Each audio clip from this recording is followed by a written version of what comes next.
Bonjour à tous et à toutes, bienvenue dans notre studio flambant neuf ici à Gembloux au manoir, au siège du groupe Black Sheep Tribes, et on se retrouve pour notre 22e séquence IT Box. Il sera question aujourd'hui de comment gérer ses emails, sa boîte, et on va en parler avec Denis Voituron. Bonjour. Bonjour Mathieu. Vous êtes toujours ingénieur informaticien, expert Toujours. Microsoft Voilà. et donc architecte senior ici. Et donc on va aborder évidemment tout ce qui est les mails. Oui. Bon, ben aujourd'hui, des mails, on en reçoit beaucoup, que ce soit évidemment pour le côté professionnel, mais aussi la vie privée. Bon, il y a les factures, tout se gère aujourd'hui par email et parfois on peut être perdu. Alors, on va d'abord introduire ça.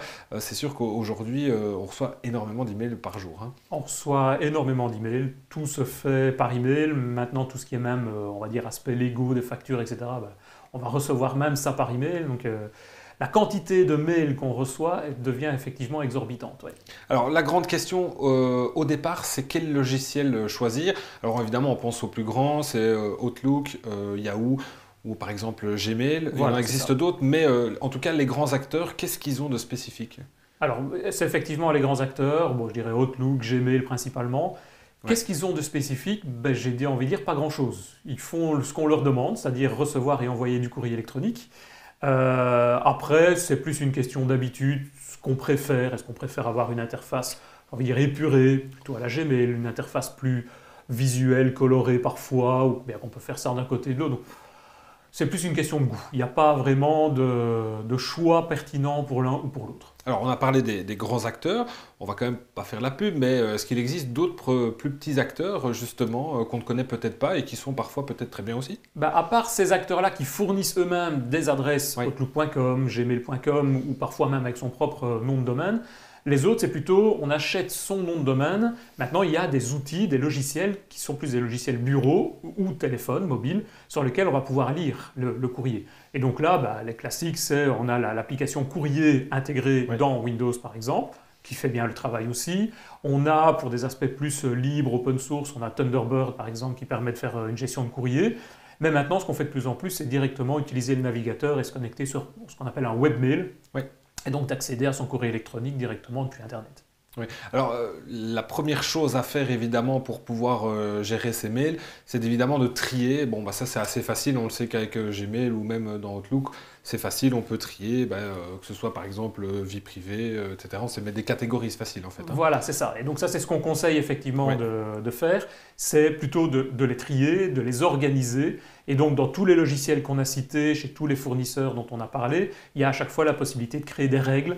Alors, soit des règles pour mettre ce qu'on appellerait des tags, donc venir mettre des sortes de petites balises, soit de les classer par dossier. Et donc là, on organise ça un peu comme on le souhaite pour effectivement obtenir une organisation qui soit facile et qui nous aide au quotidien. Il ne faut pas que la réception de courrier électronique devienne une charge au fur et à mesure de la journée. Il faut vraiment que ce soit un outil et que ce soit vraiment pour notre aide. Alors, on parle beaucoup aujourd'hui, quand on parle d'informatique, de sécurité ou de vie privée.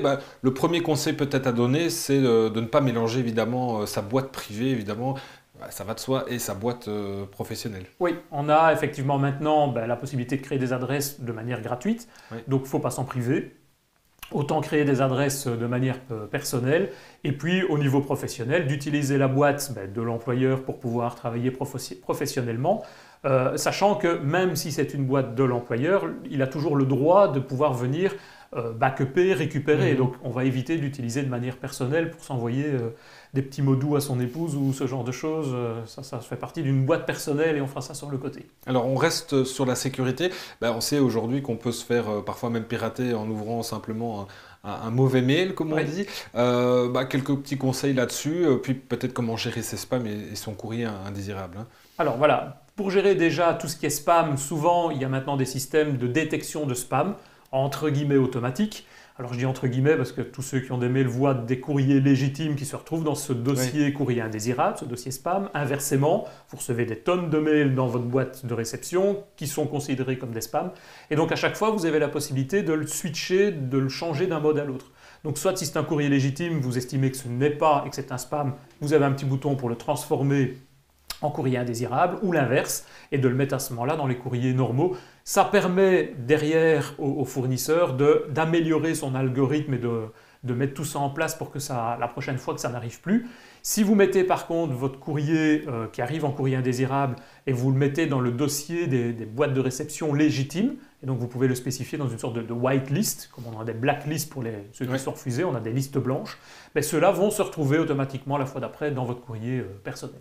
Alors, il y en a qui gèrent de manière totalement différente, mais ceux qui gardent énormément de mails, on pense parfois à des milliers de mails, est-ce que ça par exemple c'est bon ou c'est plutôt à éviter? Alors, on conseille plus, vu qu'on a maintenant une quantité quasiment illimitée de places, je vais dire, sur ce genre de serveur ou de service, on conseille de plutôt les garder, donc d'éviter de les supprimer juste pour le plaisir, mais plutôt de les archiver. On a d'ailleurs souvent un bouton qui permet de faire ça, c'est-à-dire d'éclaircir la boîte de réception. Dès que vous avez lu ou qu'un courrier ne vous intéresse pas, vous le déplacez soit avec des règles automatiques, et donc ça, souvent c'est dans les options, on peut créer des règles automatiques pour pouvoir les placer à certains endroits, voire même de coloriser les mails. Donc on pourrait dire, tiens, tout ce qui revient de ma famille ou de tel type de personne, je vais les mettre dans telle couleur. Tout ce qui est courrier venant d'une autre personne, je vais les mettre dans tel autre type de couleur, par exemple. Donc, ça permet d'avoir un classement qui est automatique et qui va être beaucoup plus clair. Et ensuite, de les placer dans des dossiers d'archives, dossiers de classement, mais de les supprimer, à part peut-être du spam qui sont, eux, supprimés automatiquement après quelques semaines d'inutilité. On préfère les garder. Si un jour on doit revenir sur un vieux courrier qu'on a reçu il y a 2 ans, on peut toujours le refaire facilement. Oui. Alors on va parler évidemment de toutes les options, hein, on ne va pas toutes les détailler, mais c'est vrai que le grand public ne connaît pas forcément toutes les options qui sont possibles à faire. Bon, ça va de la signature de mail à d'autres choses beaucoup plus spécifiques. Est-ce qu'on peut donner quelques trucs et astuces peut-être que vous utilisez pour mieux s'organiser et parfois on sait que ça peut faire gagner beaucoup de temps. Gagner du temps et de l'énervement, je vais dire. Parce que souvent, le courrier électronique, c'est plus ça. C'est plutôt, de manière professionnelle en tout cas, une source d'énervement. On reçoit des tonnes de mails et on est enfoui sur cette information et ça devient assez pénible. Donc, effectivement, une des premières règles, c'est essayer de prendre du temps, donc de se réserver, par exemple, je ne sais pas moi, par demi-journée, le matin et l'après-midi, un quart d'heure dans lequel on va aller lire le courrier électronique qu'on a reçu. Ce n'est pas parce qu'on reçoit un mail qu'il faut y répondre dans l'immédiateté directement. Et donc comme ça permet de s'isoler sur son travail. Et quand on reçoit un mail, une fois le matin, une fois l'après-midi, on va regarder ça et on va le traiter, ce courrier-là, ce courrier électronique. Autre chose aussi qu'on va essayer de mettre en place, c'est si on n'est pas là, c'est par exemple des réponses automatiques. Et donc là, dans les options, on a aussi la possibilité de renvoyer automatiquement une réponse en disant « J'ai bien reçu votre mail, désolé, je ne sais pas y répondre maintenant, j'y répondrai dans quelques jours, quand je reviendrai de vacances » ou ce genre de choses. Oui, ça permet, quand on a évidemment ces mails aussi sur son smartphone, de ne pas être inondé. Voilà, de ne pas être inondé et de ne pas avoir la tentation ou l'habitude de dire « Ah ben, il faut que je réponde tout de suite » et voilà. On a souvent effectivement cet aspect de stress où on est tout le temps connecté. Vous recevez un mail, vous le voyez, si c'est vraiment une urgence, à la limite pourquoi pas, une urgence à dire la Terre est en train de s'écrouler, on y répond. Si pas, on le met en attente, l'utilisateur est prévenu et vous allez y répondre quand vous reviendrez de vacances. Voilà, merci beaucoup en tout cas pour tous ces conseils, Denis Voiturant. Merci beaucoup. Alors 22e séquence IT Box, et puis pour nous c'est un petit peu...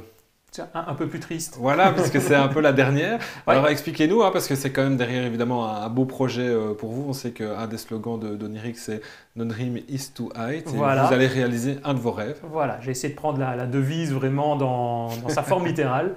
Donc effectivement, c'est un peu plus triste parce que je me plais énormément là où je suis maintenant, mais il a fallu que je prenne une décision et j'ai décidé de voir encore un peu plus loin aussi. Et donc d'aller voir, de travailler pour Microsoft directement. On en parle depuis des semaines maintenant de cette société-là. Et donc voilà, je vais être développeur pour Microsoft sur des projets en télétravail. Ça c'est la possibilité qu'on a maintenant qui nous est offerte, mais pour une équipe qui se trouve aux États-Unis. Et donc on en parlait en off avant, voir le décalage horaire, ça je verrai un petit peu plus tard comment ça se passe. Mais bon, c'est un rêve effectivement qui se concrétise aussi. Vous viendrez nous revoir ici dans ce studio. Dès que j'ai la possibilité, je reviendrai. Merci beaucoup Denis. Et puis toutes les séquences justement qu'on a réalisées avec Denis sont à retrouver évidemment sur nos réseaux sociaux et sur notre page YouTube Black Sheep Tribes Network. Merci de nous avoir suivis. À très bientôt. Au revoir. Merci beaucoup.